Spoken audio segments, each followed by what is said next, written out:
ਦਰ ਚੰਦ ਦਸਵੇਂ ਗੋਬਿੰਦ ਸਿੰਘ ਗੁਰੂ ਨਮੋ ਚਰਨ ਅਰਬਿੰਦ।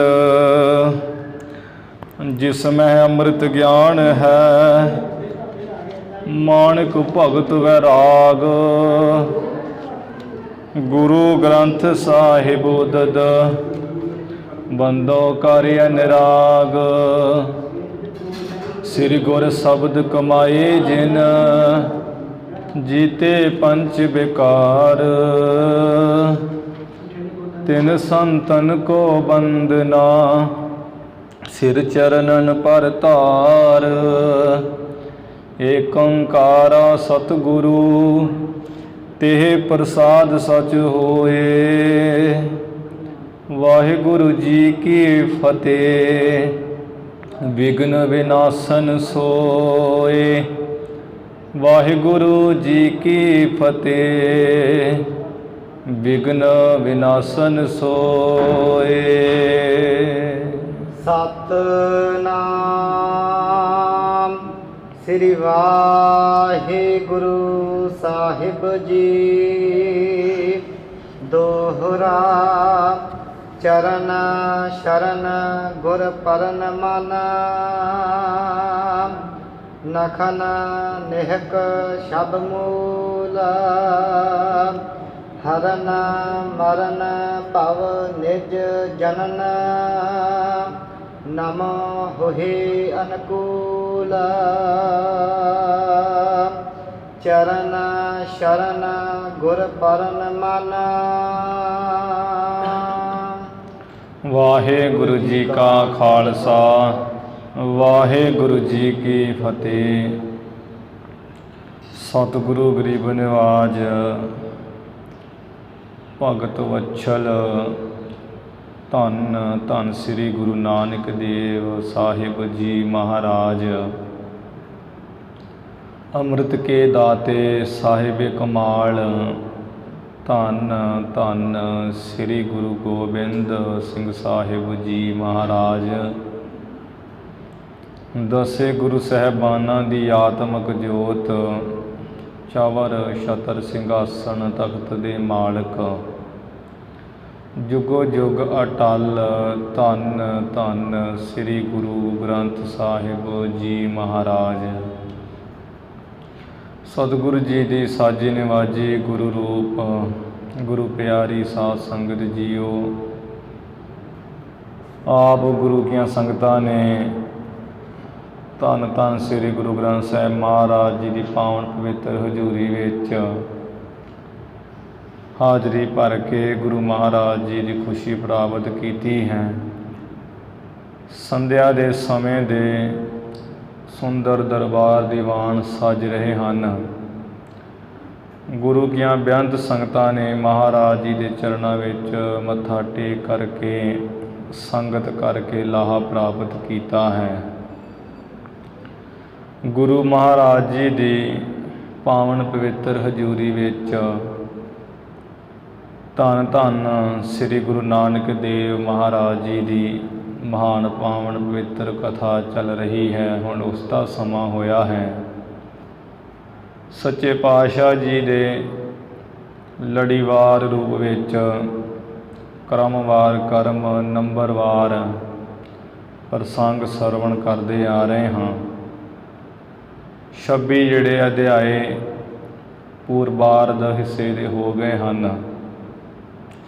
ਜਿਵੇਂ ਆਪ ਜੀ ਨੇ ਸਰਵਣ ਕੀਤਾ ਸੀ ਕਿ ਮਾਤਾ ਸੁਲੱਖਣੀ ਜੀ ਗੁਰੂ ਨਾਨਕ ਦੇਵ ਮਹਾਰਾਜ ਜੀ ਦੀ ਬਹੁਤ ਸੇਵਾ ਕਰਦੇ ਹਨ। ਜਿਵੇਂ ਮਹਾਰਾਜ ਆਗਿਆ ਕਰਦੇ ਹੈ ਉਸੇ ਆਗਿਆ ਵਿੱਚ ਰਹਿ ਕੇ ਸੇਵਾ ਕਮਾ ਰਹੇ ਹੈ।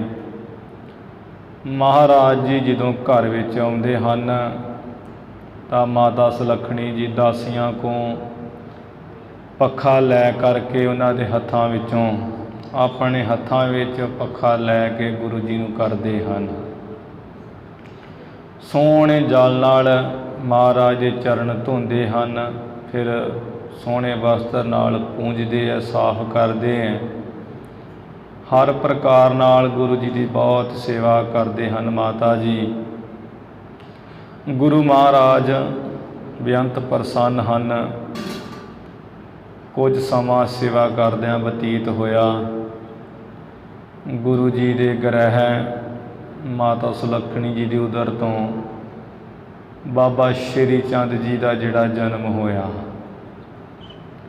ਜਿਸ ਵਕਤ ਗੁਰੂ ਜੀ ਦੇ ਘਰ ਸਾਹਿਬਜ਼ਾਦੇ ਬਾਬਾ ਅਜੀਤ ਸਿੰਘ ਜੀ ਦਾ ਜਨਮ ਹੋਇਆ, ਬਾਬਾ ਸ਼੍ਰੀ ਚੰਦ ਜੀ ਦਾ ਜਨਮ ਹੋਇਆ, ਉਸ ਵਕਤ ਮਹਾਰਾਜ ਜੀ ਦੀ 26 ਕੁ ਸਾਲ ਦੀ ਉਮਰ ਸੀ। ਇੱਥੇ ਭਾਵੇਂ 32 ਸਾਲ ਲਿਖੀ ਹੈ, ਕੋਈ ਇਤਿਹਾਸਕਾਰ 28 ਸਾਲ ਕਹਿੰਦੇ, ਪਰ ਸੰਤਾਂ ਨੇ ਸੰਤ ਗੁਰਬਚਨ ਸਿੰਘ ਜੀ ਖਾਲਸਾ ਮਹਾਂਪੁਰਖ ਭਿੰਡਰਾਂ ਵਾਲਿਆਂ ਨੇ 26 ਕੁ ਸਾਲ ਦੀ ਉਮਰ ਦੱਸੀ ਹੋਈ ਹੈ ਕਿ ਸੀ ਮਹਾਰਾਜ ਜੀ ਦੀ। 1551 ਬਿਕਰਮੀ ਸੰਮਤ ਵਿੱਚ ਬਾਬਾ ਸ਼੍ਰੀ ਚੰਦ ਜੀ ਦਾ ਜਨਮ ਹੋਇਆ। ਮਾਤਾ ਸੁਲੱਖਣੀ ਜੀ ਬੜੇ ਪਿਆਰ ਨਾਲ ਖਿਡਾਉਂਦੇ, ਲਾਡ ਪਿਆਰ ਕਰਦੇ ਹੈ। ਇੱਧਰ ਭੈਣ ਨਾਨਕੀ ਜੀ ਨੂੰ ਪਤਾ ਲੱਗਾ, ਉਹ ਵੀ ਬੜੇ ਖੁਸ਼ ਹੋਏ। ਸੁਲਤਾਨਪੁਰ ਦੇ ਲੋਕ ਸਭ ਭਾਈਚਾਰਾ, ਸਗੇ ਸੰਬੰਧੀ ਆ ਕੇ ਵਧਾਈਆਂ ਦਿੰਦੇ ਹਨ। ਮਾਤਾ ਸੁਲੱਖਣੀ ਜੀ ਨੇ ਬਹੁਤ ਦਾਨ ਕੀਤਾ ਹੈ। ਇੱਧਰ ਭੈਣ ਨਾਨਕੀ ਜੀ ਨੇ ਬਹੁਤ ਦਾਨ ਕੀਤਾ ਹੈ ਕਿ ਸਾਡੇ ਭਰਾ ਜੀ ਦੇ ਘਰ ਸਪੁੱਤਰ ਹੋਇਆ, ਭਾਵ ਸਾਡਾ ਭਤੀਜਾ, ਤੇ ਬੜੀ ਖੁਸ਼ੀ ਮਨਾਈ ਗਈ ਹੈ। ਕੁਝ 1 ਸਾਲ ਬੀਤ ਗਿਆ ਹੈ। ਮਾਤਾ ਸੁਲੱਖਣੀ ਜੀ ਬਾਬਾ ਸ਼੍ਰੀ ਚੰਦ ਸਪੁੱਤਰ ਨੂੰ ਦੇਖ ਕੇ ਬਹੁਤ ਖੁਸ਼ ਪ੍ਰਸੰਨ ਹੁੰਦੇ ਹੈ। ਗਵਾਂਢੀ ਲੋਕ ਵੀ ਆ ਜਾਂਦੇ ਹਨ ਤੇ ਚੁੱਕ ਕੇ ਮਹਾਰਾਜ ਜੀ ਦੇ ਸਪੁੱਤਰ ਸ਼੍ਰੀ ਚੰਦ ਜੀ ਨੂੰ ਲਾਡ ਪਿਆਰ ਕਰਦੇ, ਸੀਸਾਂ ਦਿੰਦੇ ਹੈ, ਬਹੁਤ ਪਿਆਰ ਕਰਦੇ ਹਨ। ਇੱਧਰ ਭੈਣ ਨਾਨਕੀ ਜੀ ਦੇ ਮਨ ਵਿੱਚ ਵੀ ਗੱਲ ਸੀ ਕਿ ਸਾਡੇ ਘਰ ਵੀ ਕੋਈ ਸਪੁੱਤਰ ਹੁੰਦਾ ਤੇ ਅਸੀਂ ਵੀ ਖਿਡਾਉਂਦੇ। ਭੈਣ ਨਾਨਕੀ ਜੀ ਦੇ ਹਿਰਦੇ ਦੀ ਜਾਣ ਕੇ ਗੁਰੂ ਨਾਨਕ ਦੇ ਮਾਰ ਅੰਤਰਜਾਮੀ ਸਤਿਗੁਰੂ ਜੀ ਨੇ ਕਿਹਾ ਹੈ ਕਿ ਭੈਣ ਜੀ, ਆ ਜੋ ਬਾਲਕ ਹੈ ਸਾਡੇ ਘਰ, ਇਹਨੂੰ ਤੁਸੀਂ ਆਪਣੀ ਗੋਦ ਵਿੱਚ ਪਾਲ ਲਓ, ਤੈਨੂੰ ਪਾਲ ਲਓ, ਪੋਸੋ। ਹੋਰ ਕੋਈ ਇੱਛਾ ਨਹੀਂ ਕਰਨੀ ਹੈ ਕਿ ਸਾਡੇ ਘਰ ਹੋਵੇ। ਇਹ ਜਿਹੜਾ ਬਾਲਕ ਹੈ ਸ਼੍ਰੀ ਚੰਦ ਤੁਹਾਡਾ ਆਪਣਾ ਹੀ ਹੈ, ਤੁਸੀਂ ਇਹਨਾਂ ਨੂੰ ਪਾਲੋ ਪੋਸੋ।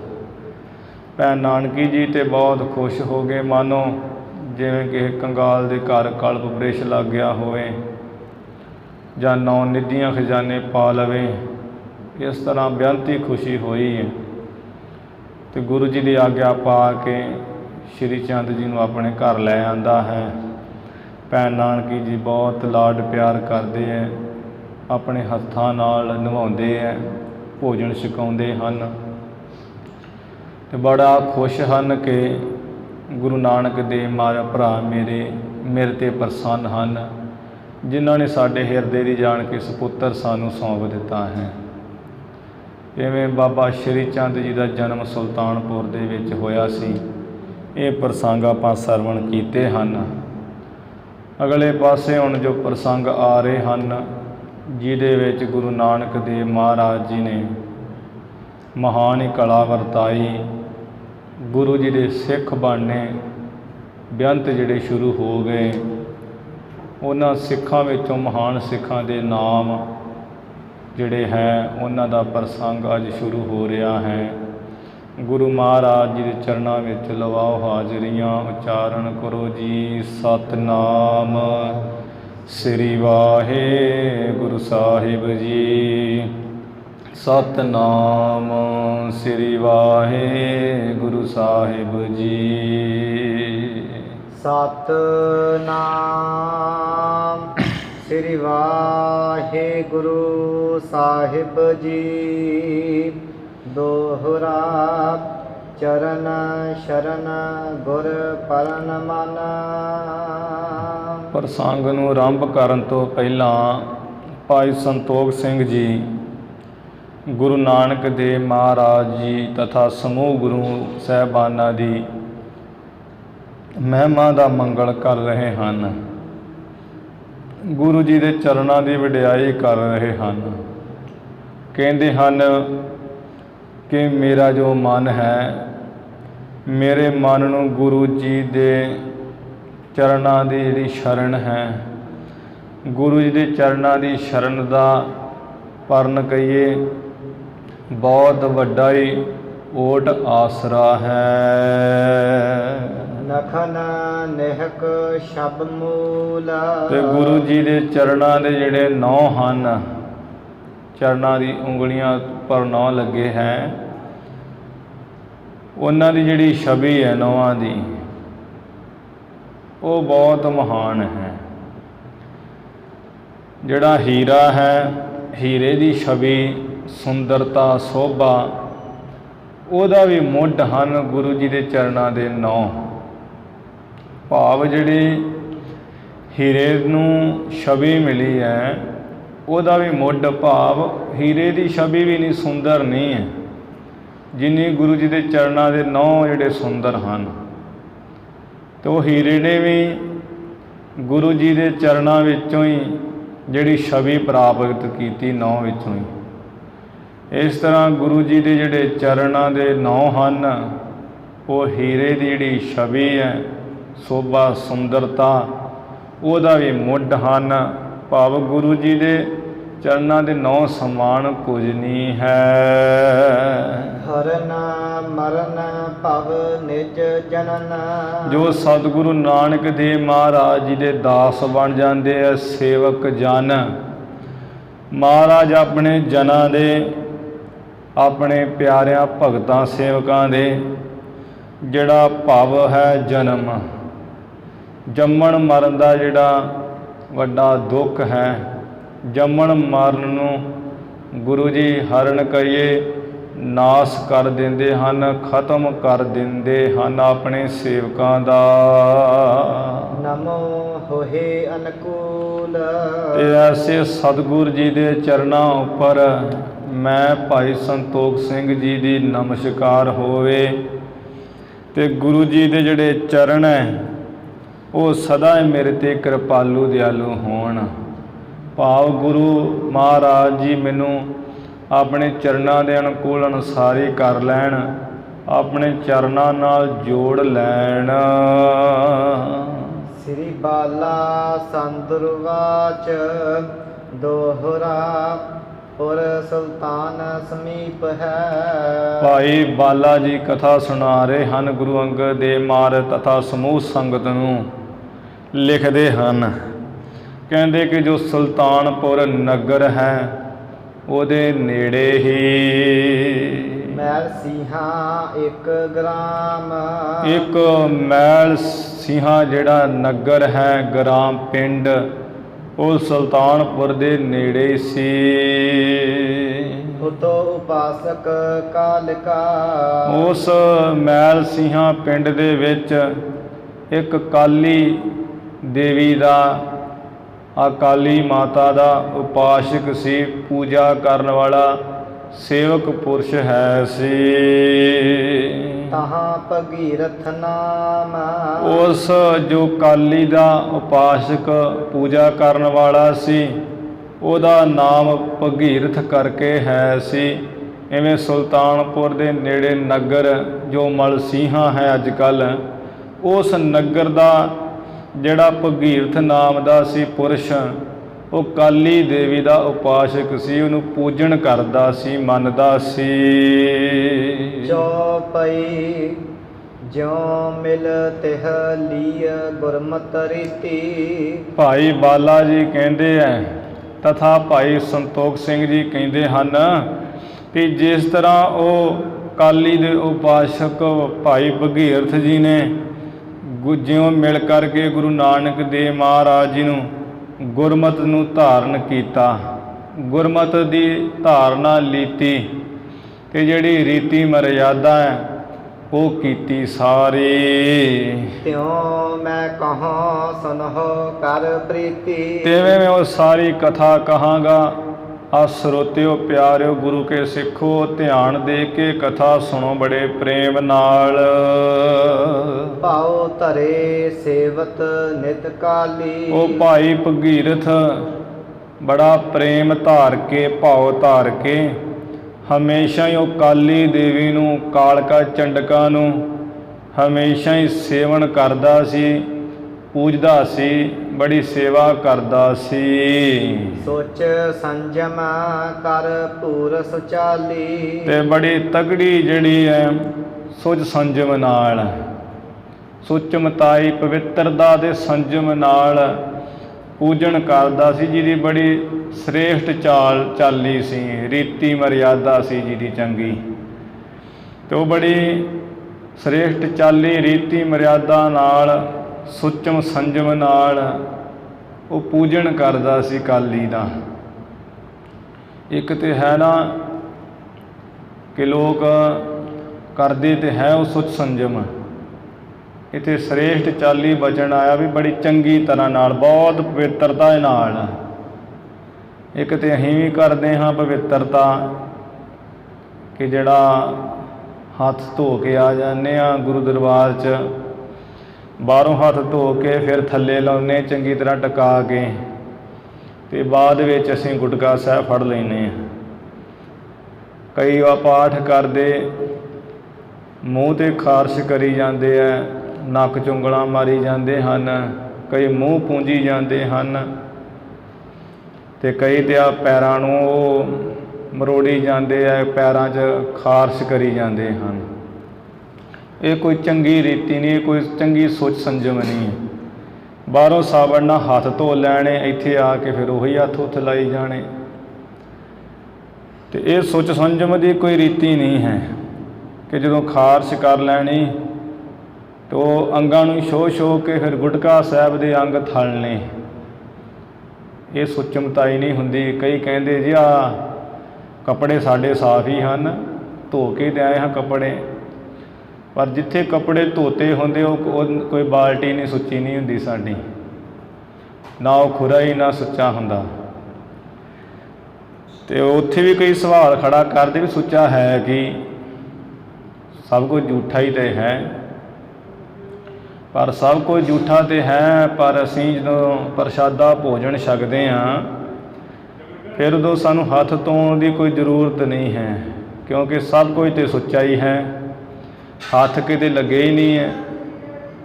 ਜਦੋਂ ਸਭ ਕੁਝ ਝੂਠਾ ਹੀ ਹੈ ਫਿਰ ਰੋਟੀ ਵੀ ਝੂਠੀ ਹੈ ਅਤੇ ਖਾਣਾ ਪੀਣਾ ਉਹ ਵੀ ਝੂਠਾ ਹੀ ਹੈ, ਫਿਰ ਹੱਥ ਧੋਣ ਦੀ ਕੀ ਜ਼ਰੂਰਤ ਹੈ।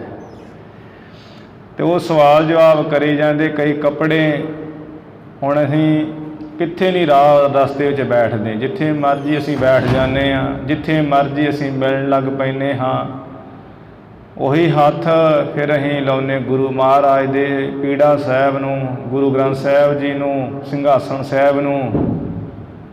ਅਤੇ ਜੇ ਕੋਈ ਕਹਿ ਦੇਵੇ ਤਾਂ ਕਹਿੰਦੇ ਵੀ ਤੁਹਾਡੀਆਂ ਇਹਨਾਂ ਗੱਲਾਂ ਕਰਕੇ ਲੋਕ ਪਿੱਛੇ ਹਟਦੇ ਜਾਣ ਡੇ, ਤੁਹਾਡੀਆਂ ਇਹੋ ਜਿਹੇ ਜਿਹੜੇ ਕੱਟੜਵਾਦ ਦੀਆਂ ਗੱਲਾਂ ਨਾ ਇਹਨਾਂ ਕਰਕੇ ਲੋਕ ਟੁੱਟਦੇ ਜਾਣ ਡੇ।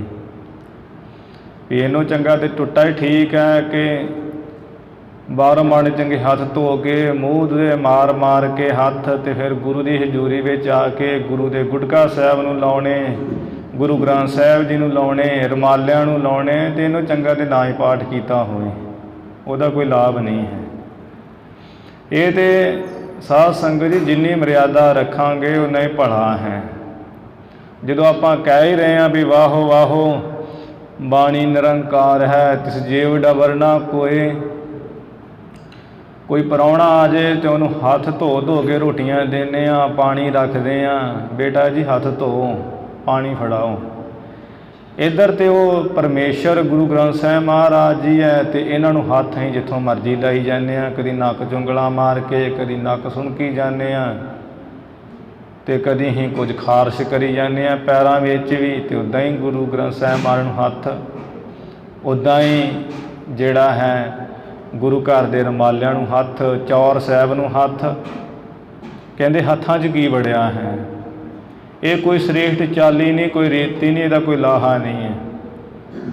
ਗੁਰੂ ਜੀ ਮਹਾਰਾਜ ਤਾਂ ਹੀ ਹੁਕਮ ਹੈ ਵੀ ਸਵੇਰੇ ਅੰਮ੍ਰਿਤ ਵੇਲੇ ਸ਼ੌਚਾਚਾਰ ਕਰਕੇ ਇਸ਼ਨਾਨ ਪਾਣ ਕਰਕੇ ਤੇ ਫਿਰ ਜਿਹੜਾ ਹੈ ਗੁਰੂ ਦੀ ਬਾਣੀ ਪੜ੍ਹਨੀ ਚਾਹੀਦੀ ਹੈ, ਤਾਂ ਜੋ ਕਿਉਂਕਿ ਰਾਤ ਸੌਣ ਸਮੇਂ ਗ੍ਰਹਿਸਥੀ ਜੀਵਨ ਵਾਲਾ ਪੁਰਸ਼ ਉਹ ਗ੍ਰਹਿਸਥ ਆਦਿਕ ਵਿੱਚ ਪਰਿਵਰਤਨ ਹੁੰਦਾ ਹੈ ਤੇ ਉਹਦੀ ਪਵਿੱਤਰਤਾ ਹੀ ਚਾਹੀਦੀ ਹੈ।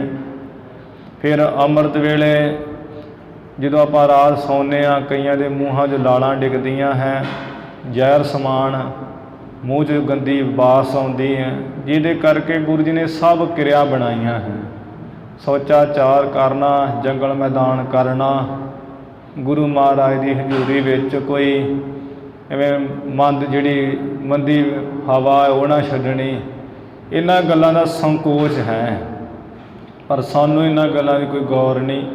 ਕਹਿੰਦੇ ਹੱਥਾਂ 'ਚ ਕੀ ਵੜ ਗਿਆ, ਆਹ ਵੇਖੋ ਜੀ ਕੱਪੜਿਆਂ 'ਚ ਕੀ ਵੜ ਗਿਆ। ਅਸੀਂ ਤਾਂ ਕਹਿੰਦੇ ਵੀ ਭਾਈ ਵੜਿਆ ਤਾਂ ਕੁਝ ਨਹੀਂ ਹੈ, ਫਿਰ ਤੈਨੂੰ ਘਰ ਹੱਥ ਧੋਣ ਦੀ ਕੋਈ ਜ਼ਰੂਰਤ ਨਹੀਂ ਹੈ, ਜਿੱਥੇ ਮਰਜ਼ੀ ਹੱਥ ਮਾਰ ਕੇ ਖਾ ਪੀ ਵੀ ਲਿਆ ਕਰ, ਤੂੰ ਰੱਜਿਆ ਕਰ ਜਿੱਥੇ ਮਰਜ਼ੀ ਗਲੀਆਂ 'ਚ ਹੱਥ ਮਾਰ ਕੇ। ਪਰ ਇੱਧਰ ਤੇ ਗੁਰੂ ਗ੍ਰੰਥ ਸਾਹਿਬ ਮਹਾਰਾਜ ਜੀ ਹੈ। ਠੀਕ ਹੈ ਵੀ ਸਭ ਕੁਝ ਝੂਠਾ ਹੈ, ਪਰ ਗੁਰੂ ਗ੍ਰੰਥ ਸਾਹਿਬ ਮਹਾਰਾਜ ਜੀ ਝੂਠੇ ਨਹੀਂ ਹੈ। ਗੁਰੂ ਮਹਾਰਾਜ ਪਵਿੱਤਰ ਹੀ ਹੈ। ਹੱਥ ਬਣਾ ਸਵਾਰ ਕੇ ਧੋ ਕੇ ਲਾਉਣੇ ਚਾਹੀਦੇ ਹੈ। ਕਈਆਂ ਨੂੰ ਵੇਖੀਦਾ ਉਹ ਬਾਹਰੋਂ ਹੱਥ ਧੋ ਕੇ ਸਾਬਣ ਨਾਲ ਇੱਥੇ ਥੱਲੇ ਹੱਥ ਲਾ ਕੇ ਚੰਗੀ ਤਰ੍ਹਾਂ ਉੱਦਾਂ ਹੀ ਚੌਰ ਸਾਹਿਬ ਫੜਨਗੇ, ਪਤਾ ਨਹੀਂ ਉਹ ਉਸੇ ਕੱਪੜਿਆਂ 'ਚ ਹੀ ਕਿੱਥੋਂ ਕਿੱਥੋਂ ਹੋ ਕੇ ਆਏ ਹੁੰਦੇ।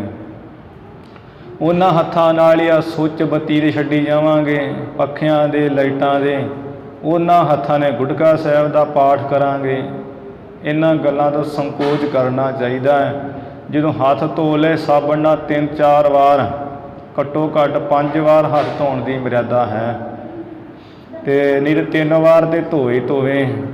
ਹੱਥ ਧੋ ਕੇ ਬਣਾ ਸਵਾਰ ਕੇ ਟੂਟੀ ਨੂੰ ਮਾਂਜ ਕੇ ਗੁਟਕਾ ਸਾਹਿਬ ਨੂੰ ਹੱਥ ਵਿੱਚ ਲੈ ਕੇ ਫਿਰ ਮੂੰਹ ਆਦਿ 'ਤੇ ਖਾਰਸ਼ ਨਾ ਕਰੇ। ਹਜ਼ੂਰੀਆ ਗਲ ਵਿੱਚ ਹੋਵੇ, ਅਤੇ ਜਿਹੜਾ ਹਜ਼ੂਰੀਆ ਉਹ ਵੀ ਇਹ ਨਹੀਂ ਵੀ ਇੱਥੇ ਗੁਰੂ ਘਰ ਲੈ ਕੇ ਆ ਗਏ ਅਤੇ ਘਰ ਜਾ ਕੇ ਸੁੱਟਦਾ ਮੰਜੇ ਉੱਪਰ ਹੀ, ਮੰਜੇ 'ਤੇ ਸੁੱਟ ਕੇ ਅਤੇ ਉਹ ਮੁੜ ਕੇ ਹੱਥ ਫਿਰ ਗੁਰੂ ਗ੍ਰੰਥ ਸਾਹਿਬ ਜੀ ਨੂੰ ਗੁਟਕਾ ਸਾਹਿਬ ਨੂੰ ਲਾਈ ਗਈ। ਉਹ ਵੱਖਰਾ ਹੀ ਸਥਾਨ ਹੋਣਾ ਚਾਹੀਦਾ ਹੈ ਆਪਣਾ ਟਿਕਾਉਣ ਵਾਲਾ, ਜਿੱਥੇ ਆਪਣੇ ਚੋਲੇ ਆਦਿਕ ਜਾਂ ਆਪਣਾ ਕੱਪੜਾ ਆਦਿਕ ਜਿਹੜੇ ਹੀ ਪਾ ਕੇ ਗੁਰੂ ਦੀ ਹਜ਼ੂਰੀ ਵਿੱਚ ਬਹਿਣਾ ਜਾਂ ਪਾਠ ਕਰਨਾ, ਉਹ ਵਸਤਰ ਵੱਖਰੇ ਚਾਹੀਦੇ ਹਨ। ਫਿਰ ਇਹਨਾਂ ਗੱਲਾਂ ਨਾਲ ਸੰਕੋਚ ਹੁੰਦਾ ਹੈ।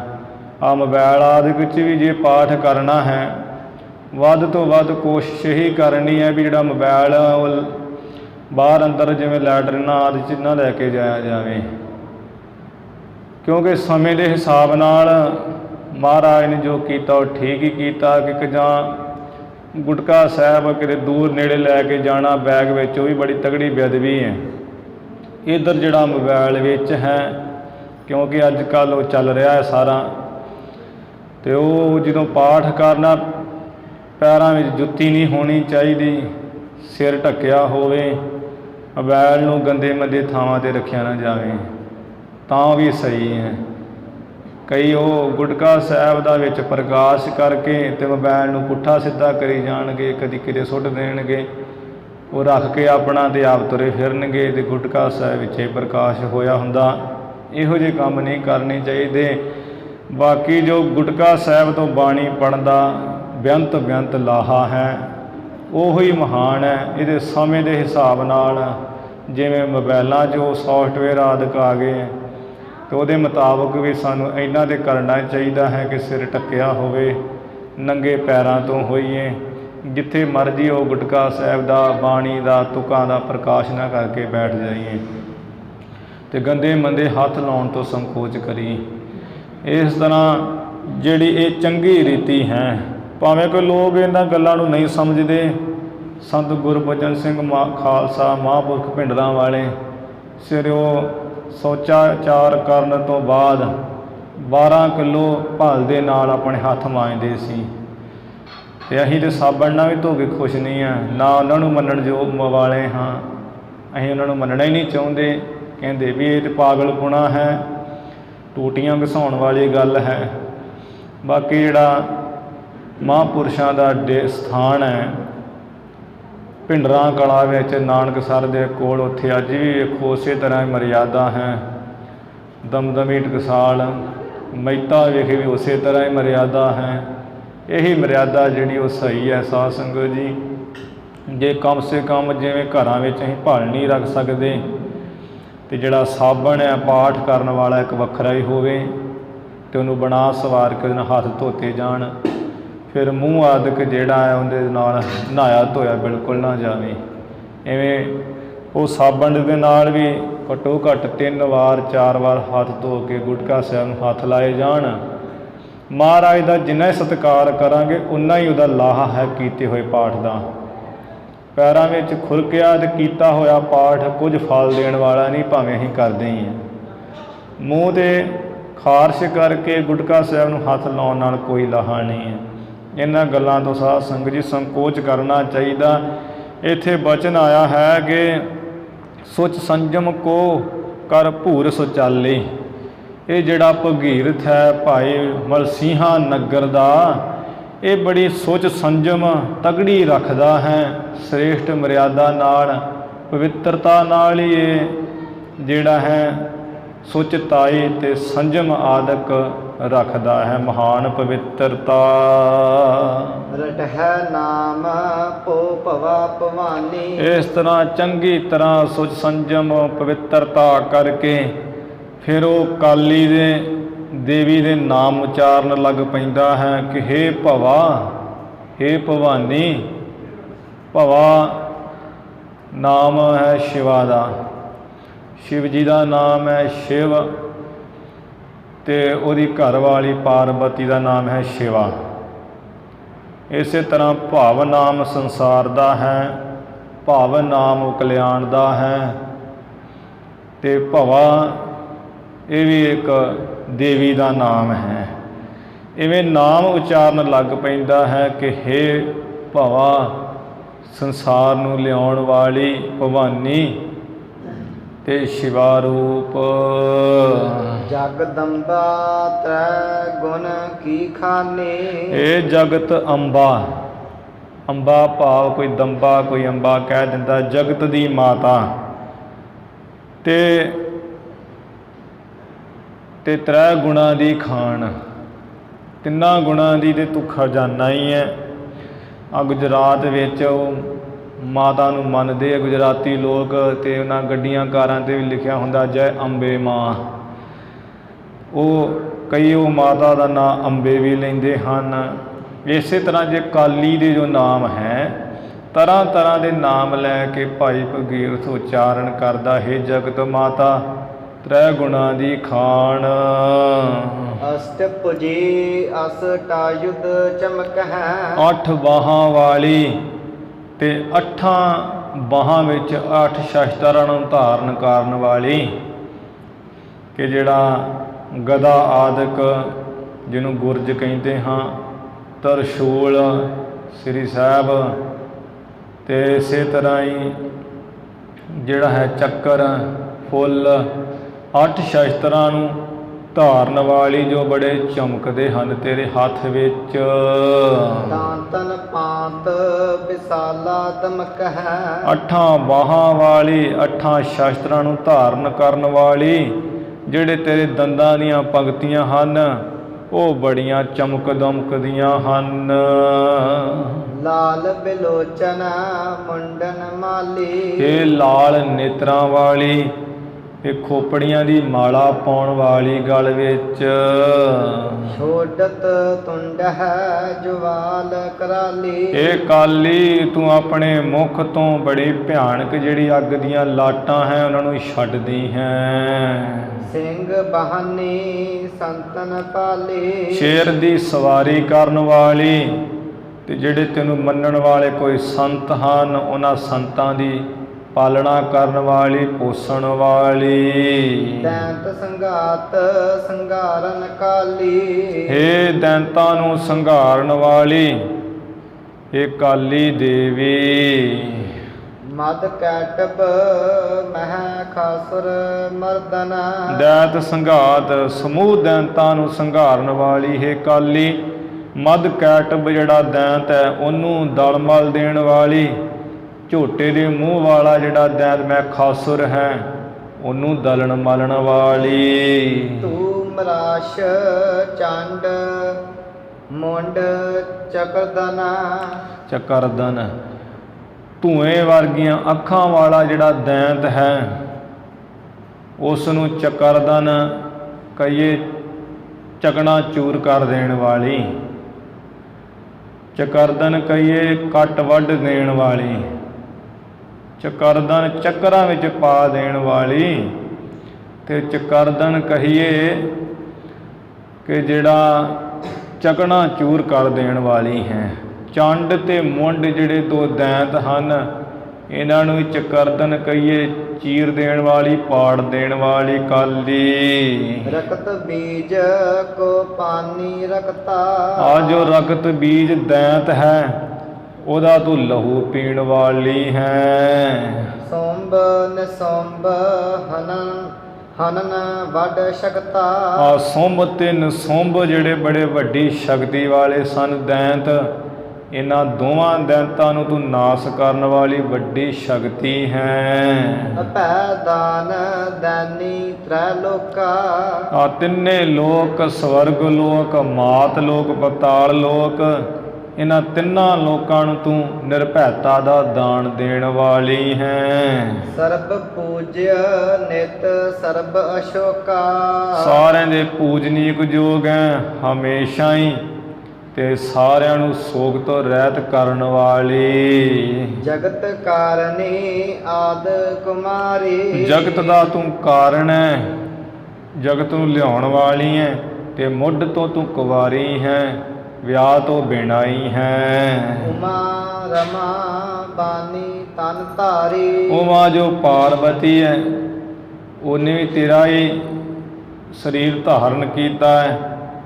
ਜਿਹੜੀ ਰਮਾ ਲక్ష్ਮੀ ਹੈ, ਲక్ష్ਮੀ ਦਾ ਵੀ ਤੂੰ ਸਰੀਰ ਧਾਰਨ ਕੀਤਾ ਹੈ।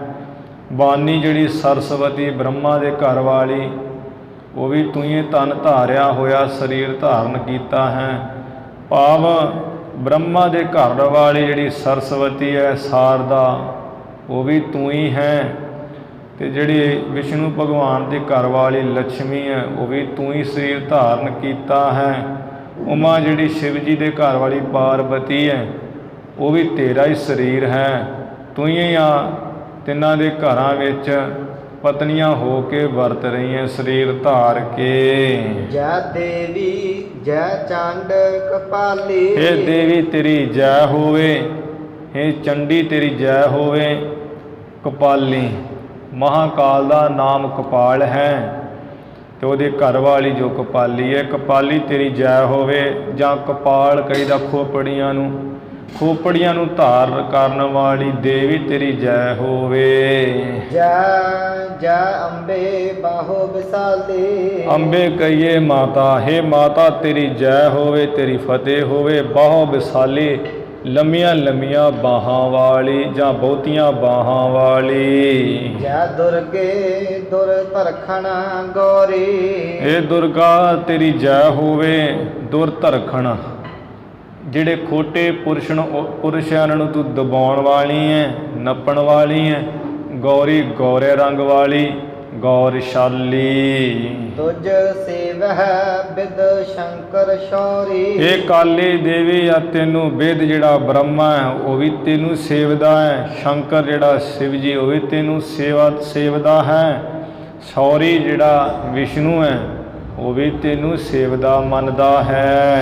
ਜਗ ਉਪਜਾਵਨ ਪਾਲਨ ਕਾਲਨ ਆ ਸਾਰੇ ਸੰਸਾਰ ਨੂੰ ਪੈਦਾ ਕਰਨ ਵਾਲੀ ਤੇ ਪਾਲਣ ਵਾਲੀ ਹੈ ਤੂੰ। ਕਾਲਣ ਲੈਤਾ ਕਰਨ ਵਾਲੀ, ਨਾਸ ਕਰਨ ਵਾਲੀ ਕਾਲੀ। ਅਕਲੰਕੀ ਦੁਰਜਨ ਦਲ ਸਾਲਨ ਕਲੰਕ ਤੋਂ ਰਹਿਤ ਤੇ ਖੋਟੇ ਜਿਹੜੇ ਪੁਰਸ਼ ਹਨ ਉਹਨਾਂ ਨੂੰ ਤੂੰ ਦਲਣ ਵਾਲੀ ਹੈ। ਜਾਂ ਖੋਟੇ ਪੁਰਸ਼ਾਂ ਦਾ ਜਿਹੜਾ ਦਲ ਸੈਨਾ ਹੈ ਉਹਨੂੰ ਸਾਲਣ ਤੰਗ ਕਰਨ ਵਾਲੀ ਹੈ। ਦੁੱਖ ਦੇਣ ਵਾਲੀ, ਦੁੱਖਾਂ ਦੀ ਦਾਤੀ ਹੈ। ਅਸ ਧਰਨੀ ਹਰਨੀ ਅਗਿਆਨੰ ਕਿਰਪਾਨ ਨੂੰ ਧਾਰਨ ਕਰਨ ਵਾਲੀ, ਹਰਨੀ ਅਗਿਆਨ ਤੇ ਅਗਿਆਨ ਨੂੰ ਹਰਨ ਵਾਲੀ। ਕਿਉਂਕਿ ਜਿਹੜਾ ਮਾਇਆ ਹੈ, ਮਾਇਆ ਦੇ ਵਿੱਚ ਸ਼ੁੱਧ ਸਤੋਗੁਣ ਹੈ ਉੱਥੇ ਗਿਆਨ ਹੈ। ਜਿੱਥੇ ਮਾਇਆ ਵਿੱਚ ਤਮੋ ਗੁਣ ਹੈ ਉੱਥੇ ਅਗਿਆਨ ਹੈ। ਐਵੇਂ ਅਗਿਆਨ ਨੂੰ ਤੂੰ ਨਾਸ ਕਰਨ ਵਾਲੀ ਹੈ। ਸੁਖ ਕਰਣੀ ਦਲਣੀ ਦੈਤਾਨੰ। ਸੁੱਖਾਂ ਨੂੰ ਬਖਸ਼ਣ ਵਾਲੀ ਕਰਨ ਵਾਲੀ ਹੈ। ਦੈਤਾਨ ਸਮੂਹ ਦੈਤਾਂ ਨੂੰ ਦਲਣ ਮਲਣ ਵਾਲੀ ਹੈ। ਨਮੋ ਨਮੋ ਸਸ ਭਾਨ ਪ੍ਰਕਾਸ਼ੀ। ਹੇ ਕਾਲੀ, ਆ ਸੱਸ ਜੋ ਚੰਦਰਮਾ ਨੂੰ ਪ੍ਰਕਾਸ਼ਣ ਵਾਲੀ, ਸੂਰਜ ਨੂੰ ਪ੍ਰਕਾਸ਼ਣ ਵਾਲੀ, ਤੈਨੂੰ ਨਮਸਕਾਰ ਹੈ, ਤੈਨੂੰ ਨਮਸਕਾਰ ਹੈ। ਨਮੋ ਅਗੰਜਨਾ ਸਭ ਦੁਖ ਨਾਸ਼ੀ। ਆ ਨਾਸ ਤੋਂ ਰਹਿਤ ਦੇਵੀ ਤੇ ਸਾਰੇ ਦੁੱਖਾਂ ਨੂੰ ਨਾਸ ਕਰਨ ਵਾਲੀ ਕਾਲੀ ਚੰਡਕਾ, ਤੈਨੂੰ ਮੇਰੀ ਨਮਸਕਾਰ ਹੈ ਭਗੀਰਥ ਦੀ। ਪਰਮ ਰੂਪ ਪ੍ਰਗਿਆ ਕਲਿਆਣੀ। ਵੱਡੇ ਮਹਾਨ ਰੂਪ ਵਾਲੀ ਹੈ, ਅਕਲ ਬੁੱਧ ਵਾਲੀ ਹੈ, ਕਲਿਆਣ ਵਾਲੀ, ਕਲਿਆਣਕਾਰੀ ਹੈ, ਸਰਸਵਤੀ ਰੂਪ ਹੈ। ਨਮੋ ਮੰਗਲਾ ਪੋ ਸਰਬਾਣੀ। ਸਭ ਨੂੰ ਖੁਸ਼ੀਆਂ ਦੇਣ ਵਾਲੀ ਹੈ, ਤੈਨੂੰ ਨਮਸਕਾਰ ਹੋਵੇ। ਹੈ ਕਾਲੀ, ਸਰਬ ਆਣੀ, ਸਾਰਿਆਂ ਨੂੰ ਲੈ ਕੇ ਆਉਣ ਵਾਲੀ, ਸਾਰਿਆਂ ਵਿੱਚ ਆਈ ਹੋਈ ਕਾਲੀ, ਤੈਨੂੰ ਨਮਸਕਾਰ ਹੈ। ਨਮੋ ਜੋਗ ਮਾਇਆ ਵਰਦਾਨੀ। ਤਿੰਨ ਜੋਗ ਮਾਇਆ, ਤੈਨੂੰ ਨਮਸਕਾਰ ਹੈ। ਜੋਗ ਮਾਇਆ, ਜਦੋਂ ਭਗਵਾਨ ਇਹ ਸੰਸਾਰ ਦੀ ਰਚਨਾ ਕਰਦਾ, ਜਿਸ ਸ਼ਕਤੀ ਦਾ ਨਾਮ ਹੈ, ਜਿਸ ਵਿੱਚ ਇਹ ਸਥਿਤ ਹੁੰਦਾ ਹੈ ਨਾ ਭਗਵਾਨ, ਉਹਨੂੰ ਕਹੀਦਾ ਜੋਗ ਮਾਇਆ। ਫਿਰ ਜਦੋਂ ਜਗਤ ਨੂੰ ਲੈਤਾ ਕਰਦਾ ਨਾਸ, ਉਸ ਸਮੇਂ ਜਿਸ ਮਾਇਆ ਵਿੱਚ ਇਹ ਸਥਿਤੀ ਕਰਦਾ ਹੈ ਭਗਵਾਨ ਪਰਮੇਸ਼ਰ, ਉਹਨੂੰ ਕਹੀਦਾ ਜੋਗ ਮਾਇਆ। ਇਵੇਂ ਜੋਗ ਮਾਇਆ, ਤੈਨੂੰ ਨਮਸਕਾਰ ਹੈ। ਵਰਾਂ ਨੂੰ ਦੇਣ ਵਾਲੀ, ਤੈਨੂੰ ਨਮਸਕਾਰ ਹੈ। ਸਰਬ ਸ਼ਸਤਰ ਰੂਪਾ ਸਭ ਜਾਣੀ। ਸਾਰੇ ਸ਼ਸਤਰ ਤੇਰਾ ਹੀ ਰੂਪ ਹੈ। ਭਾਵ ਜਿੰਨੇ ਸ਼ਸਤਰ ਉਹ ਤੇਰਾ ਹੀ ਰੂਪ ਹੈ, ਤੂੰ ਹੀ ਬਣੀ ਹੋਈ ਹੈ। ਸਾਰਿਆਂ ਵਿੱਚ ਤੂੰ ਜਾਣੀ ਜਾਂਦੀ ਹੈ, ਸਾਰੇ ਤੇਰੇ ਆਕਾਰ ਹਨ। ਵਰ ਵੰਡਨ ਭੁਜ ਦੰਡ ਅਖੰਡੀ। ਵਰਾਂ ਨੂੰ ਵੰਡਣ ਵਾਲੀ ਹੈ, ਮਜ਼ਬੂਤ ਬਾਹਾਂ ਵਾਲੀ, ਅਟੁੱਟ ਖੰਡੇ ਨਾ ਜਾਣ ਵਾਲੇ ਤੇਰੇ ਡੌਲੇ ਹਨ ਬੜੇ ਸਖਤ। ਨਮੋ ਨਮੋ ਪਗ ਚੰਡ ਪ੍ਰਚੰਡੀ। ਇਹ ਕਾਲੀ ਚੰਡੀ ਤੇ ਪ੍ਰਚੰਡੀ, ਤੇਜ ਤਿੱਖੇ ਪ੍ਰਤਾਪ ਵਾਲੀ। ਹੇ ਕਾਲੀ ਦੇਵੀ, ਤੈਨੂੰ ਮੇਰੀ ਭਗੀਰਥ ਦੀ ਨਮਸਕਾਰ ਹੈ, ਮੇਰੀ ਨਮਸਕਾਰ ਹੈ ਤੇਰੇ ਚਰਨਾਂ ਉੱਪਰ। ਦੋਹਰਾ ਅਸ ਪ੍ਰਕਾਰ ਬਹੁ ਨਾਮ ਜਪ। ਇਸ ਤਰ੍ਹਾਂ ਭਾਈ ਭਗੀਰਥ ਮਲਸੀਹਾਂ ਪਿੰਡ ਦਾ ਸੁਲਤਾਨਪੁਰ ਦੇ ਨੇੜਿਓਂ ਉਹ ਕਾਲੀ ਦੇਵੀ ਦੇ ਵਿੱਚ ਨਹਾ ਧੋ ਕੇ ਸਿਰੇ ਅੰਮ੍ਰਿਤ ਵੇਲੇ ਚੰਗੀ ਤਰ੍ਹਾਂ ਪਵਿੱਤਰਤਾ ਕਰਕੇ ਬਹੁਤ ਨਾਮ ਲੈ ਲੈ ਕੇ ਜਪਦਾ ਹੈ। ਪੂਜ ਕਾਲਕਾ ਮਾਤ। ਉਹ ਕਾਲੀ ਮਾਤਾ ਦੀ ਪੂਜਨਾ ਕਰਦਾ, ਉਹਨੂੰ ਮੰਨਦਾ ਭਗੀਰਥ। ਹਰਨ ਤਿਮਰ ਅਗਿਆਨ ਕੋ। ਜਿਹੜਾ ਅਗਿਆਨ ਹੈ, ਅਗਿਆਨ ਦੇ ਹਨੇਰੇ ਨੂੰ ਨਾਸ ਕਰਨ ਲਈ ਚਾਹਤ ਹਿਰਦੇ ਦਿਨ ਰਾਤ। ਰਾਤ ਦਿਨ ਹਿਰਦੇ 'ਚ ਇਹੀ ਚਾਹੁੰਦਾ ਵੀ ਹੇ ਕਾਲੀ ਦੇਵੀ, ਮੇਰਾ ਜਿਹੜਾ ਅਗਿਆਨ ਦਾ ਹਨੇਰਾ ਉਹ ਨਾਸ ਹੋ ਜੇ। ਚੌਪਈ ਇੱਕ ਦਿਵਸ ਸੁਚ ਸੰਜਮ ਸਾਥਾ। ਇੱਕ ਦਿਨ ਦੀ ਗੱਲ ਹੈ ਕਿ ਭਾਈ ਭਗੀਰਥ ਬੜੀ ਸੁਚ ਸੰਜਮ ਨਾਲ, ਬੜਾ ਪਤ ਪਰਹੇਜ ਨਾਲ ਬੰਦਹ ਧਰ ਪਰ ਧਰ ਕਰ ਮਾਥਾ। ਮੰਦਰ ਵਿੱਚ ਗਿਆ ਹੈ ਤੇ ਆਪਣਾ ਮੱਥਾ ਧਰਤੀ ਉੱਪਰ ਰੱਖ ਰੱਖ ਕੇ ਬਾਰ-ਬਾਰ ਉਹ ਕਾਲੀ ਦੇਵੀ ਨੂੰ ਮੱਥਾ ਹੀ ਟੇਕੀ ਜਾਂਦਾ ਹੈ। ਸੇਵਾ ਕਰਤਿਓ ਬਾਸੁਰ ਬੀਤਾ। ਇਸ ਤਰ੍ਹਾਂ ਉਹ ਕਾਲੀ ਦੇ ਮੰਦਰ ਵਿੱਚ ਸੇਵਾ ਕਰਦਿਆਂ ਕਰਦਿਆਂ ਦਾ ਸਾਰਾ ਦਿਨ ਹੀ ਬਤੀਤ ਹੋ ਗਿਆ, ਲੰਘ ਗਿਆ। ਤਦਪ ਨਾ ਤਜ ਹੈ ਬੱਦੀ ਚਿਤ ਪ੍ਰੀਤਾ। ਵਧੀ ਚਿਤ ਪ੍ਰੀਤਾ, ਚਿੱਤ ਵਿੱਚ ਇੰਨੀ ਪ੍ਰੀਤੀ ਵਧੀ ਹੈ ਭਾਈ ਭਗੀਰਥ ਦੇ ਕਹਿੰਦੇ ਫੇਰ ਵੀ ਉਹ ਸੇਵਾ ਨਹੀਂ ਛੱਡ ਰਿਹਾ, ਸ਼ਾਮ ਹੀ ਪੈ ਗਈ ਇਹਨੂੰ। ਰਹਿਓ ਕਾਲ ਕਾ ਮੰਦਰ ਮਾਹੀ। ਸ਼ਾਮ ਪੈ ਗਈ ਹੈ ਤੇ ਕਾਲਕਾ ਦੇਵੀ ਦੇ ਮੰਦਰ ਵਿੱਚ ਹੀ ਰਿਹਾ ਇਹ। ਸਦਨ ਨਾ ਗਮਨਿਓ ਅਤ ਚਿਤ ਚਾਹੀ। ਚਿੱਤ ਦੇ ਵਿੱਚ ਤੇ ਇੰਨੀ ਜ਼ਿਆਦੀ ਚਾਹਨਾ ਹੈ ਕਿ ਵੀ ਸ਼ਾਮ ਪੈ ਗਈ, ਬੜੀ ਸੇਵਾ ਕਰ ਲਈ ਹੈ, ਵੀ ਘਰ ਹੀ ਚਲਿਆ ਜਾਵਾਂ। ਇਹ ਮੰਦਰ ਨੂੰ ਛੱਡ ਕੇ ਆਪਣੇ ਘਰ ਹੀ ਨਹੀਂ ਗਿਆ। ਅਰਧ ਨਿਸਾ ਬੀਤੀ ਅਲਸਾਵਾ।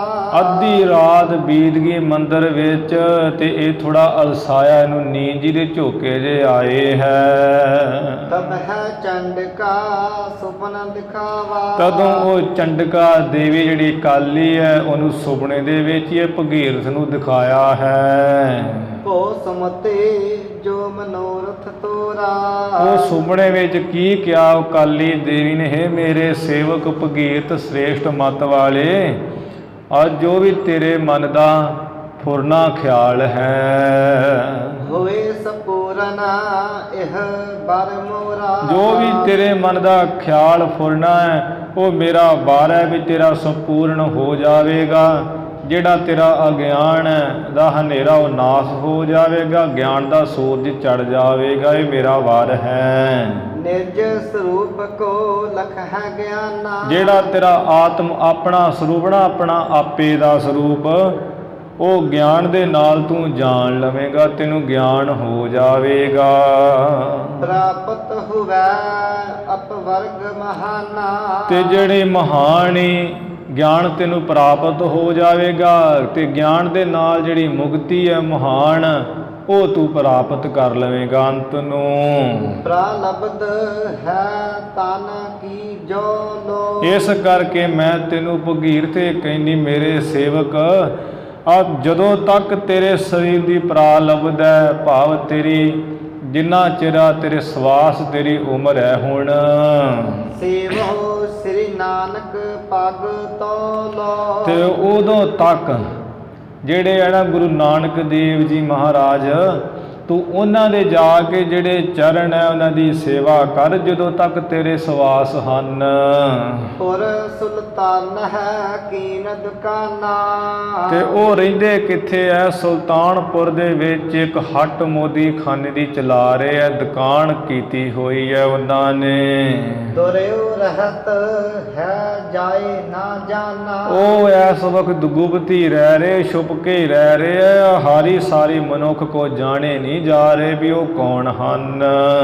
ਸ੍ਰੀ ਕਰਤਾਰ ਰੂਪ ਅਵਤਾਰਾ। ਮੈਂ ਤੈਨੂੰ ਭਗੀਰਥ ਦੱਸ ਦੇਣੀ ਆ ਕਿ ਜੋ ਸ੍ਰੀ ਕਰਤਾਰ ਹੈ ਨਾ ਪਰਮੇਸ਼ਰ, ਉਸਨੇ ਹੀ ਗੁਰੂ ਨਾਨਕ ਸਾਹਿਬ ਜੀ ਦਾ ਸਰੂਪ ਅਵਤਾਰ ਧਾਰਨ ਕੀਤਾ ਹੋਇਆ ਹੈ।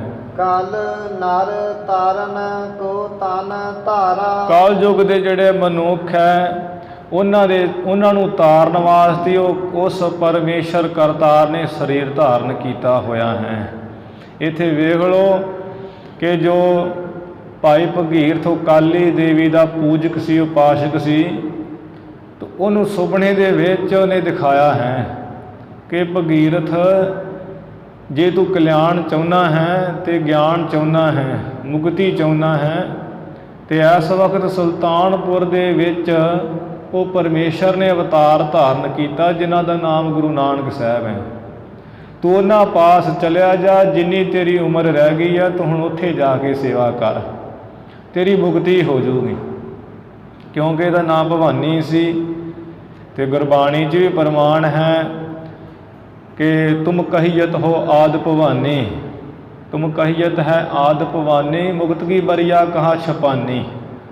ਭਗਤ ਮਹਾਰਾਜ ਕਹਿੰਦੇ ਹੈ ਵੀ ਇਹ ਭਵਾਨੀ ਦੇਵੀ ਮਾਤਾ, ਤੂੰ ਕਹਿੰਦੀ ਆ ਵੀ ਮੈਂ ਆਦ ਹਾਂ ਸੰਸਾਰ ਦੀ ਲੈ ਕੇ ਆਉਣ ਵਾਲੀ, ਪਰ ਤੂੰ ਮੁਕਤੀ ਦੀ ਵੇਲੇ ਕਿੱਥੇ ਛੁਪ ਜਾਂਦੀ ਹੈ?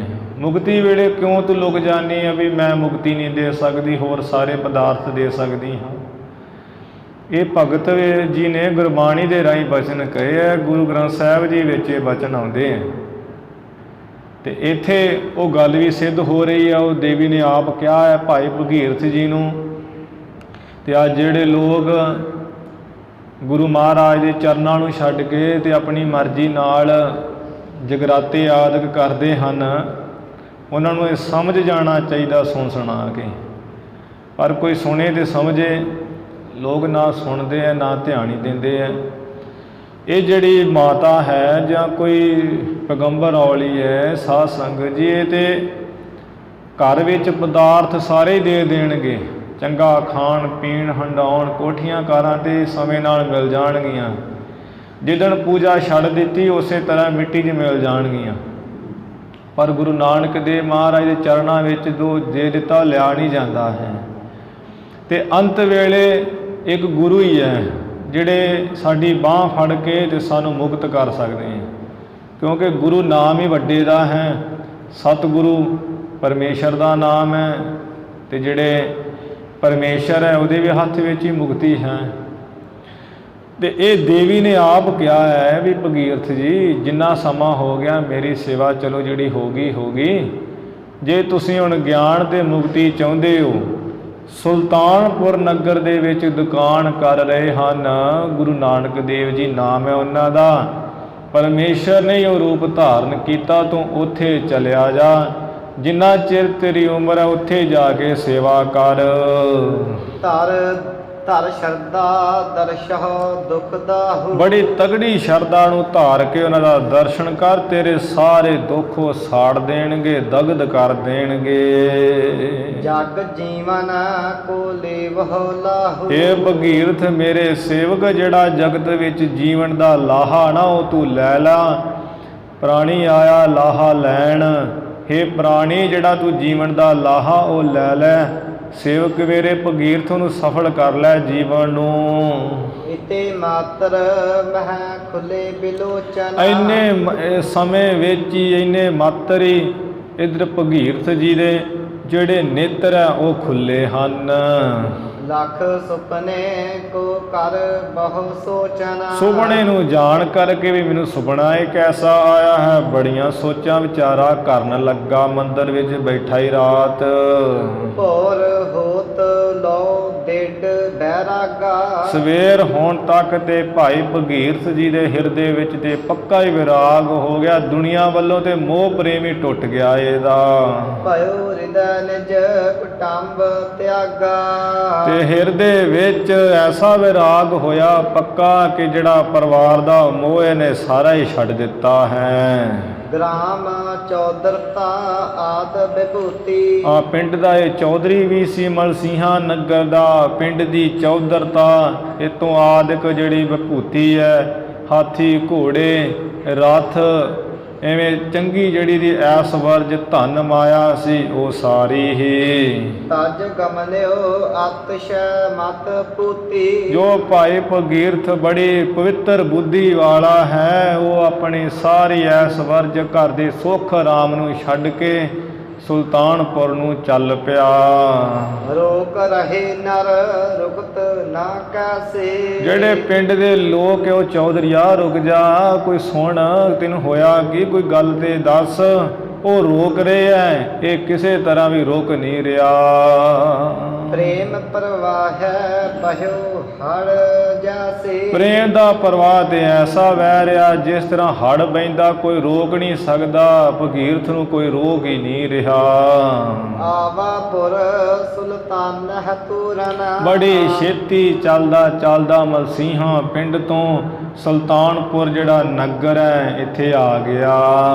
ਪ੍ਰੇਮ ਸੰਗ ਹਿਰਦਾ ਪਰਪੂਰਨਾ।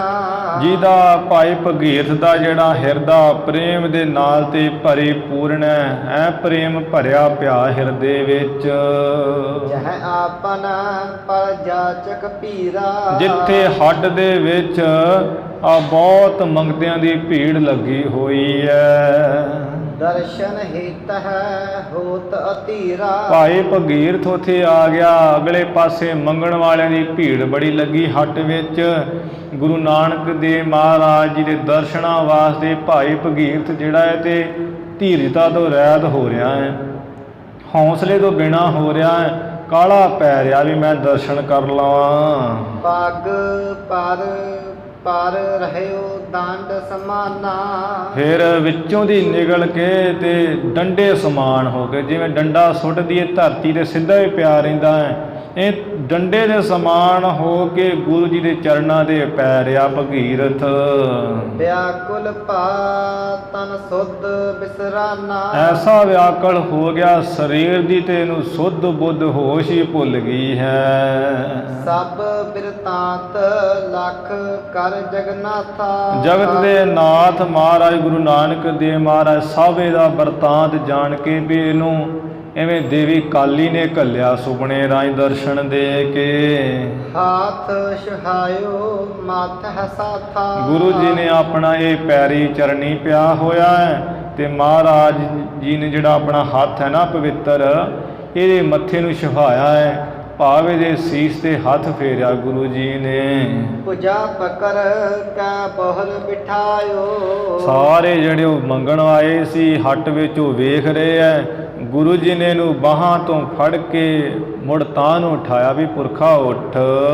ਸ੍ਰੀ ਮੁਖ ਕੋਮਲ ਵਾਕ ਅਲਾਇਓ। ਗੁਰੂ ਨਾਨਕ ਸਾਹਿਬ ਜੀ ਨੇ ਸੋਭਾ ਵਾਲੇ ਸੋਹਣੇ ਮੁਖ ਤੋਂ ਜਿਹੜਾ ਬੜੀ ਨਰਮਾਈ ਦੇ ਕੋਮਲ ਬਚਨ ਕਹੇ ਹੈ। ਕੌਣ ਮਨੋਰਥ ਕਿਹ ਤੇ ਆਵਾ। ਹੇ ਪੁਰਖਾ ਤੇਰਾ ਕੀ ਖਿਆਲ ਹੈ, ਤੂੰ ਕਿੱਥੋਂ ਆਇਆ ਹੋਇਆ ਹੈ। ਚਾਹਿਓ ਸੋ ਦਿਓ ਕਹੋ ਮਨ ਭਾਵਾ। ਹਾਂ ਜੋ ਤੂੰ ਚਾਹੁੰਦਾ ਹੈ, ਤੇਰੇ ਮਨ ਨੂੰ ਜੋ ਚੰਗਾ ਲੱਗਦਾ ਤੂੰ ਕਹਿ ਦੇ, ਅਸੀਂ ਤੈਨੂੰ ਉਹੀ ਦੇ ਦਿਆਂਗੇ। ਸੁਨਤ ਭਗੀਰਥ ਬੋਲਿਓ ਬਾਣੀ। ਸੁਣ ਕੇ ਭਾਈ ਭਗੀਰਥ ਜੋ ਬੜਾ ਨਿਮਾਣਾ ਹੋਇਆ ਹੈ ਮੁਖੋਂ ਬੋਲਿਆ ਮਹਾਰਾਜ ਜੀ ਨੂੰ। ਸਭ ਜਾਣਤ ਹੋ ਤੁਮ ਗੁਣ ਖਾਨੀ। ਨੇਤਰਾਂ ਵਿੱਚ ਜਾਲੈ ਆਨੰਦ ਦਾ ਤੇ ਕਹਿੰਦਾ ਹੇ ਗੁਣਾ ਦੀ ਖਾਨ ਗੁਰੂ ਨਾਨਕ ਦੇਵ ਮਹਾਰਾਜ ਸੱਚਾ ਪਾਤਸ਼ਾਹ, ਤੁਸੀਂ ਤੇ ਸਭ ਕੁਝ ਜਾਣਦੇ ਹੋ, ਕਿਹੜੀ ਗੱਲ ਹੈ ਜਿਹੜੀ ਤੁਹਾਡੇ ਤੋਂ ਛੁਪੀ ਹੋਈ ਹੈ। ਤਦਪ ਕਹਾਂ ਬੂਜਨ ਅਨਸਾਰੀ। ਫਿਰ ਵੀ ਮਹਾਰਾਜ ਜੇ ਤੁਸੀਂ ਪੁੱਛਦੇ ਹੋ, ਮੈਂ ਕਹਿੰਦਾ ਹਾਂ ਮੈਂ ਤੁਹਾਡੇ ਕਹਿਣ ਦੇ ਅਨਸਾਰੀ ਹਾਂ, ਕਿਉਂ ਤੁਸੀਂ ਪੁੱਛਿਆ ਹੋਇਆ ਹੈ, ਮੇਰਾ ਫਰਜ਼ ਹੈ ਵੀ ਤੁਹਾਨੂੰ ਦੱਸਾਂ। ਰਹਿਓ ਚਾਹਤ ਹੋ ਸ਼ਰਨ ਤੁਮਾਰੀ। ਮਹਾਰਾਜ ਮੇਰੀ ਪਹਿਲੀ ਬੇਨਤੀ ਤੇ ਇਹ ਹੈ ਕਿ ਮੈਂ ਹਮੇਸ਼ਾ ਹੀ ਆਪ ਜੀ ਦੀ ਸ਼ਰਨ ਵਿੱਚ ਹੀ ਰਹਿਣਾ ਚਾਹੁੰਦਾ ਹਾਂ। ਗ੍ਰਾਮ ਮੈਲ ਸੀਹੇ ਮਹਿਤਾਮਾ। ਆ ਨੇੜੇ ਹੀ ਮਹਾਰਾਜ ਪਿੰਡ ਹੈ ਮੈਲ ਸੀਹਾ, ਉੱਥੇ ਮੇਰਾ ਘਰ ਹੈ ਪਿੰਡ ਵਿੱਚ। ਕਰੋ ਉਪਾਸਨਾ ਕਾਲੀ ਨਾਮਾ। ਤੇ ਮੈਂ ਮਹਾਰਾਜ ਉੱਥੇ ਮੰਦਰ ਦੇ ਵਿੱਚ ਮਲਸੀਹਾ ਪਿੰਡ ਜੋ ਕਾਲੀ ਦੇਵੀ ਹੈ ਉਹਦੇ ਮੈਂ ਬੜੇ ਨਾਮ ਲੈ ਲੈ ਕੇ ਪੂਜਾ ਕਰਦਾ, ਉਦੋਂ ਮੈਂ ਪੂਜਣ ਵਾਲਾ ਉਪਾਸਕ ਹਾਂ। ਕਿਰਪਾ ਕੀਨ ਮੁਝ ਪਰ ਜਗਮਾਈ। ਜਗਤ ਦੀ ਮਾਤਾ ਉਹ ਕਾਲੀ ਦੇਵੀ ਨੇ ਅੱਜ ਮੇਰੇ ਉੱਪਰ ਕਿਰਪਾ ਕੀਤੀ ਹੈ ਬੜੀ ਹੀ। ਸੁਮਤ ਦੀਨ ਕਹਿ ਗਾਥ 부ਜਾਈ। ਮੈਂ ਮਹਾਰਾਜ ਉੱਥੇ ਰਾਤ ਹੀ ਰਹਿ ਪਿਆ, ਮੇਰੇ ਅੱਖਾਂ ਵਿੱਚ ਨੀਂਦ ਆ ਗਈ, ਮੈਨੂੰ ਸੁਪਨਾ ਆਇਆ। ਉਸ ਮਾਈ ਮਾਤਾ ਨੇ ਬੜੀ ਸ੍ਰੇਸ਼ਟ ਮਤ ਗੱਲ ਕਹਿ ਕੇ ਮੈਨੂੰ ਸਮਝਾਇਆ ਬੁਝਾਇਆ। ਮੈਂ ਆਇਓ ਤੁਮ ਸੇਵਨ ਚਰਨਾ। ਉਹਦੇ ਕਹਿਣ ਕਰਕੇ ਮਹਾਰਾਜ ਮੈਂ ਤੁਹਾਡੇ ਚਰਨਾਂ ਦੀ ਸੇਵਾ ਕਰਨ ਵਾਸਤੇ ਆਇਆ ਚੱਲ ਕੇ। ਨਮੋ ਨਮੋ ਭੋ ਅਸ਼ਰਨ ਸ਼ਰਨਾ। ਅੱਜ ਜਿਨ੍ਹਾਂ ਨੂੰ ਕੋਈ ਨਹੀਂ ਸ਼ਰਨ ਦਿੰਦਾ ਉਹਨਾਂ ਨੂੰ ਤੁਸੀਂ ਸ਼ਰਨ ਦੇਣ ਵਾਲੇ ਹੋ, ਮਹਾਨ ਹੋ ਮਹਾਰਾਜ ਜੀ, ਸ਼ਰਨ ਦੇ ਦਾਤੇ ਹੋ। ਆਪ ਜੀ ਨੂੰ ਮੇਰੀ ਨਮਸਕਾਰ ਹੋਵੇ, ਮੇਰੀ ਨਮਸਕਾਰ ਹੋਵੇ। ਸੁਣੀ ਸ਼ਰੋਨ ਮਹਿ ਬਿਨ ਵਿਸਾਲਾ। ਇੱਧਰ ਗੁਰੂ ਮਹਾਰਾਜ ਨੇ ਆਪਣੇ ਸਰਣਾ ਵਿੱਚ ਧਿਆਨ ਦੇ ਕੇ ਇਹਦੇ ਬੇਨਤੀ ਦੇ ਬਚਨ ਸੁਣੇ ਬਹੁਤੇ। ਜਦੋਂ ਪਰਮ ਪ੍ਰਸਿੱਧੇ ਦੀਨ ਦਿਆਲਾ। ਗਰੀਬਾਂ ਦੇ ਦਿਆਲਤਾ ਕਰਨ ਵਾਲੇ ਮਹਾਰਾਜ ਬਹੁਤ ਪ੍ਰਸੰਨ ਆਨੰਦ ਹੋਏ ਐ। ਜਗਤ ਸਭ ਹੈ ਪਰ ਪੰਚ ਦਿਖਾਇਓ। ਗੁਰੂ ਜੀ ਨੇ ਦੀ ਜਾਣ ਕਰਕੇ ਬੇਨਤੀ ਵੀ ਉਹ ਕਾਲੀ ਦੇਵੀ ਨੇ ਭੇਜਿਆ ਹੈ ਸਾਡਾ ਸੇਵਕ ਬਣਾਉਣ ਵਾਸਤੇ, ਤੇ ਗੁਰੂ ਜੀ ਨੇ ਉਸੇ ਵਕਤ ਹੀ ਮਿਹਰ ਦੀ ਨਜ਼ਰ ਨਾਲ ਦੇਖਿਆ ਹੈ ਭਾਈ ਭਗੀਰਥ ਵੱਲ। ਜਿਹੜਾ ਸਾਰਾ ਸੰਸਾਰ ਹੈ ਨਾ, ਗੁਰੂ ਜੀ ਨੇ ਉਹ ਮਿੱਥਿਆ ਹੀ ਦਿਖਾ ਦਿੱਤਾ ਹੈ। ਵੀ ਇਹ ਜਿਹੜਾ ਸੰਸਾਰ ਹੈ ਤੇ ਨਾਸਵੰਤ ਝੂਠਾ ਹੈ ਸਾਰਾ।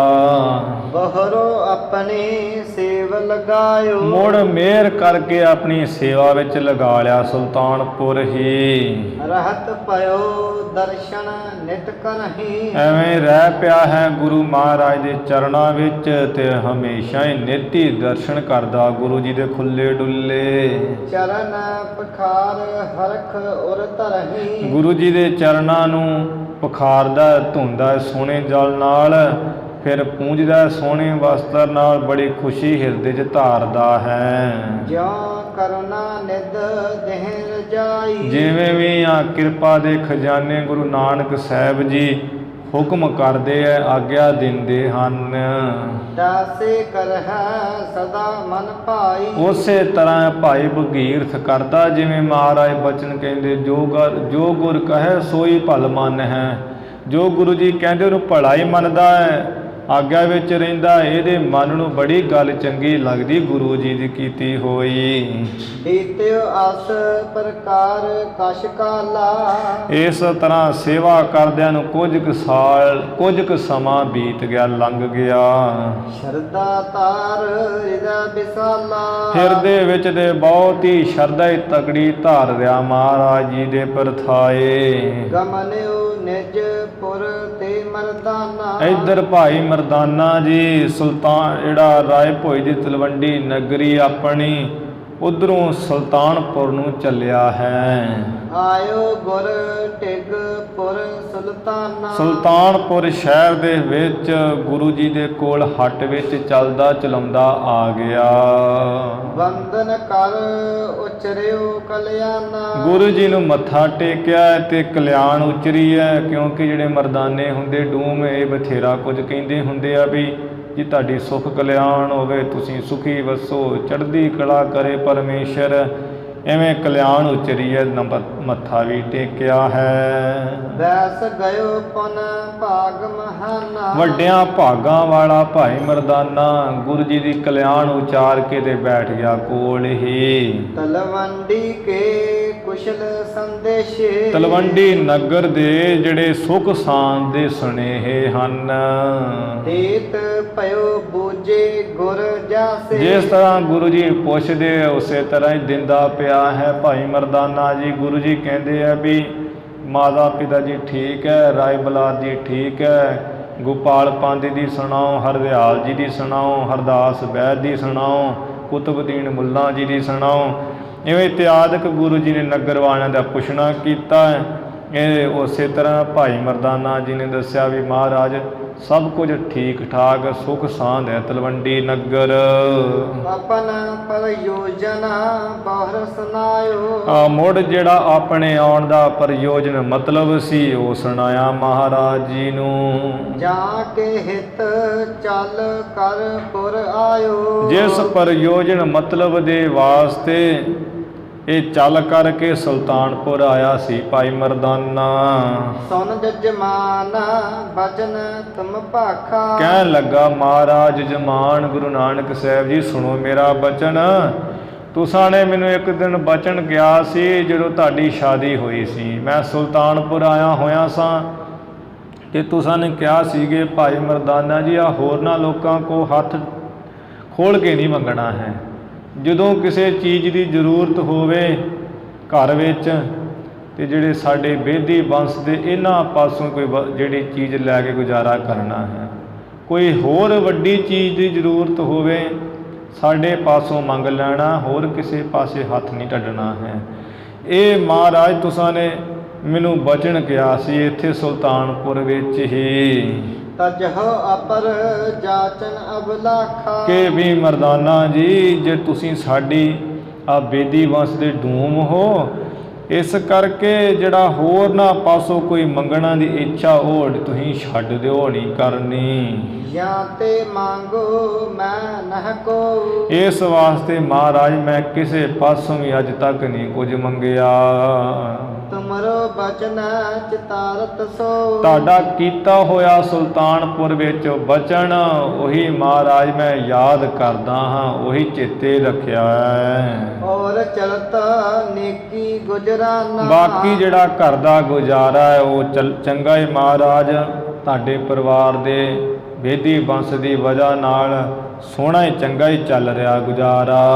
ਤਨੀਆ ਵਿਆਹਨਾ ਖਰਚ ਮਹਾਨਾ। ਹੁਣ ਮੇਰੀ ਸੁਪੁੱਤਰੀ ਦਾ ਵਿਆਹ ਹੈ ਤੇ ਵਿਆਹ ਦਾ ਮਹਾਰਾਜ ਜਿਹੜਾ ਖਰਚ ਉਹ ਬੜਾ ਤਗੜਾ ਹੈ। ਤਾਂ ਕੀ ਸ਼ਕਤ ਨਾ ਸਦਨ ਹਮਾਰੇ। ਵੀ ਮੈਂ ਆਪਣੀ ਪੁੱਤਰੀ ਨੂੰ ਘਰੋਂ ਹੀ ਪੈਸਾ ਧੇਲਾ ਕੱਢ ਕੇ ਵਿਆਹ ਲਵਾਂ, ਉਸ ਨੂੰ ਵਿਆਹਣ ਦੀ ਜਿਹੜੀ ਸ਼ਕਤੀ ਆ ਉਹ ਮੇਰੇ ਘਰ ਵਿੱਚ ਨਹੀਂ ਹੈ ਮਹਾਰਾਜ ਜੀ। ਯਾ ਹਿਤ ਆਇਓ ਨਿਕਟ ਤੁਮਾਰੇ। ਨਿਕਟ ਤੁਮਾਰੇ, ਇਸੇ ਵਾਸਤੇ ਮਹਾਰਾਜ ਮੈਂ ਆਪ ਜੀ ਦੇ ਕੋਲ ਆਇਆ ਸੁਲਤਾਨਪੁਰ। ਆਸ ਪ੍ਰਕਾਰ ਸੁਨ ਕਰ ਸੁਖ ਰਾਸਾ। ਇਸ ਤਰ੍ਹਾਂ ਸੁੱਖਾਂ ਦੀ ਪੂੰਜੀ, ਸੁੱਖਾਂ ਦੀ ਰਾਸ, ਸੁੱਖਾਂ ਦੇ ਖਜ਼ਾਨੇ ਗੁਰੂ ਨਾਨਕ ਸਾਹਿਬ ਜੀ ਇਸ ਤਰ੍ਹਾਂ ਭਾਈ ਮਰਦਾਨਾ ਜੀ ਤੋਂ ਸੁਣ ਕਰਕੇ ਤਿਹ ਸ਼ਿਨ ਹੁਤੋ ਭਗੀਰਥ ਪਾਸਾ। ਜਦੋਂ ਇਹ ਗੱਲ ਹੋ ਰਹੀ ਸੀ ਉਸ ਸਮੇਂ ਭਾਈ ਭਗੀਰਥ ਵੀ ਕੋਲ ਹੀ ਖੜਾ ਸੀ। ਤਾਂ ਸੋ ਬੋਲੇ ਕਿਰਪਾ ਨਿਧਾਨਾ। ਤਾਂ ਸੋ ਗੁਰੂ ਮਹਾਰਾਜ ਕਿਰਪਾ ਦੇ ਖਜ਼ਾਨੇ ਗੁਰੂ ਨਾਨਕ ਸਾਹਿਬ ਜੀ ਭਾਈ ਭਗੀਰਥ ਨਾਲ ਬੋਲੇ ਐ।